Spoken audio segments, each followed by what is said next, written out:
सुंदर अक्षर कार्यशाळा कंधार यांच्या वतीने सीमेवरील जवानांना 3333 राख्या पाठवण्याचा स्तुत्य उपक्रम या लोकांनी आयोजित केलेला आहे।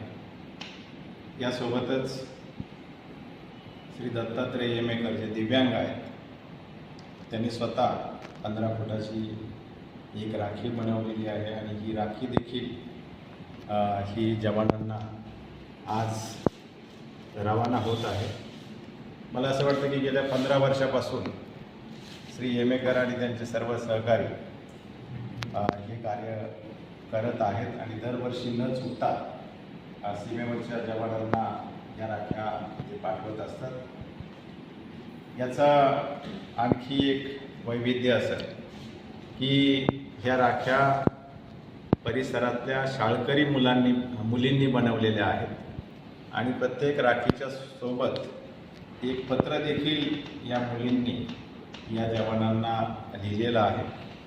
तर राखी बांधताना हे पत्र वाचून नक्कीच त्यांच्या मनामध्ये देखील एक आपुलकीची भावना या मुलींच्या बाबत तयार होईल आणि भावा बहिणीचं हे नातं जरी ते दूर असले तरी ह्या निमित्ताने अधिक घट्ट होईल याबद्दल मला विश्वास आहे।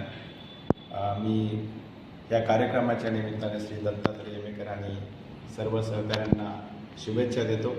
आपल्या सर्वांना रक्षाबंधनाच्या देखील शुभेच्छा देतो।